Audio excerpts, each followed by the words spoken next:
seputar Bank Mandiri. Untuk memenuhi tugas mata kuliah pengambilan keputusan dengan dosen pengampu Ibu Vita Fitisia, SE, SPDMM. Sebelum pembahasan, perkenalkan nama saya Maya Oviana dengan NPM CA 2011100250. Perkenalkan, nama saya Nura Priyanti dengan NPM CA 2011110343. Perkenalkan, nama saya Trianasi Rejeki dengan NPM 201110262. Kami mahasiswa semester 5 di kampus Institut Ilmu Sosial dan Manajemen Setiami, Bekasi.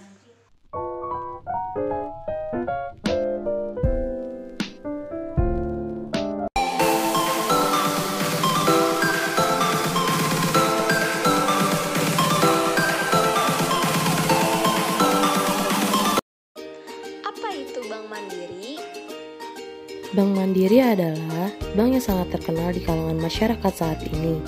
Bank Mandiri ingin menjadi bank yang dipercaya dan terdepan karena setiap produk Bank Mandiri selalu didampingi dengan fitur-fitur premium yang didukung dengan layanan profesional dan prima, yang berbasis internet, juga produk unggulan yang pro rakyat.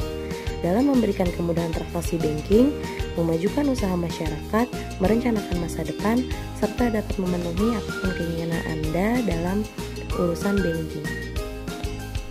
Berdirinya Bank Mandiri, bank yang berkantor pusat di Jakarta ini merupakan bank terbesar di Indonesia dalam aset pinjaman dan deposit. Sejarah Bank Mandiri dimulai pada tanggal 2 Oktober 1998. Ketika itu, kondisi perekonomian Indonesia sedang mengalami krisis moneter sejak tahun 1997. Hampir seluruh perusahaan perbankan mengalami dampaknya, baik bank umum, bank swasta, maupun bank pemerintah. Pada tanggal 31 Juli 1999, 4 bank milik pemerintah yaitu Bank Bumi Daya, Bank Dagang Negara, dan Bank Ekspor Impor Indonesia digabungkan ke dalam Bank Mandiri.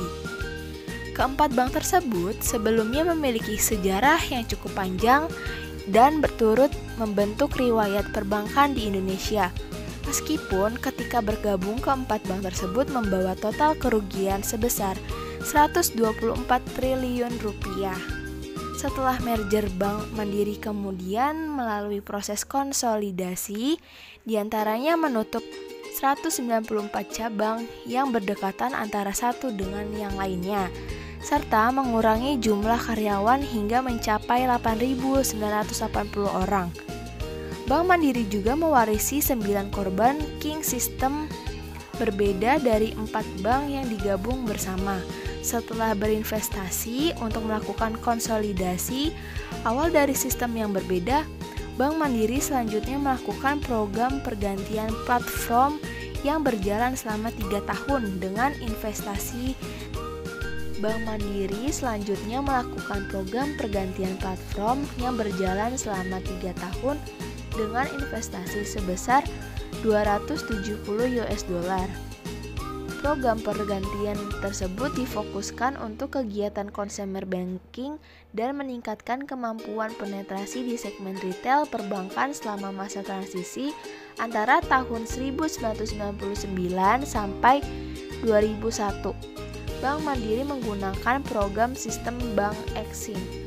Kemudian pada tahun 2003 sampai 2004 diubah lagi menjadi sistemnya Bank Mandiri dari tahun 2000 sampai 2004. Kinerja Bank Mandiri terus menunjukkan kemampuan seperti yang ditunjukkan oleh peningkatan laba dari 1,8 triliun rupiah di tahun 2006 menjadi 5,3 triliun rupiah di tahun 2004. Selain itu, pada tanggal 14 Juli 2013 Mandiri berhasil melakukan penawaran umum perdana dari 20%. Di samping itu, ada juga analisis SWOT Bank Mandiri. Berikut ini penjelasannya. Yang pertama, strength atau bisa disebut juga dengan kekuatan. Bank Mandiri menawarkan berbagai bentuk perbankan yang mempermudah nasabah dalam bertransaksi, serta mengaplikasikan layanan 24 jam. Layanan ini terdapat berbagai bentuk, misalnya Mandiri Mobile, Mandiri Internet Business, Mandiri Internet, Mandiri SMS, Mandiri Call, dan Mandiri ATM. Yang kedua ada Weakness atau bisa disebut juga dengan kelemahan. Bank Mandiri memiliki beberapa kelemahan. Yang pertama, belum meratanya penyebaran kantor cabang Bank Mandiri di seluruh provinsi dan kabupaten. Kedua, alur birokrasi yang panjang dalam pemutusan persetujuan pemberian kredit. Yang ketiga, susah untuk mengakses m-banking jika server bermasalah. Dan yang terakhir, timbullah kejahatan seperti penyadapan dan pembobolan. Yang ketiga, ada opportunity yang biasa disebut dengan peluang. Bank Mandiri memiliki peluang dalam meningkatkan financial inclusion, yaitu perluasan akses layanan perbankan kepada masyarakat yang belum memanfaatkan jasa layanan perbankan. Financial inclusion adalah topik yang penting bagi Indonesia sebagai bentuk peningkatan akses pelayanan finansial untuk meningkatkan pertumbuhan ekonomi secara langsung. Financial inclusion dapat membantu masyarakat dalam mengubah sifat konsumerisme atau konsumtif menjadi masyarakat yang cenderung akan menyimpan uang mereka dalam bentuk rekening pribadi. Yang terakhir ada threat yang biasa disebut dengan ancaman. Ancaman ini sering terjadi di dalam suatu perusahaan. Yang pertama, produk-produk yang ditawarkan oleh bank pesaing lainnya semakin inovatif. Yang kedua, penggunaan teknologi yang semakin canggih oleh para pesaing dalam memberikan pelayanan kepada pihak nasabah. Yang ketiga, ancaman pesaing tetap menjadi yang utama. Pesaing tidak datang dari dalam negeri tetapi dari luar negeri juga. Yang keempat, pesaing tidak hanya sesama bank konvensional saja. Sekarang mulai banyak bermunculan bank syariah yang akan menambah daftar pesaing Bank Mandiri. Ancaman terakhir itu disebabkan oleh kondisi atau suhu politik Indonesia yang masih belum stabil. Hal ini akan menyebabkan dampak negatif bagi perekonomian Indonesia, termasuk perbankan di Indonesia yaitu Bank Mandiri. Berikut ini merupakan produk-produk dari Bank Mandiri.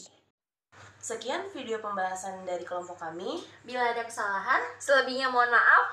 Wassalamualaikum warahmatullahi wabarakatuh. Dadah!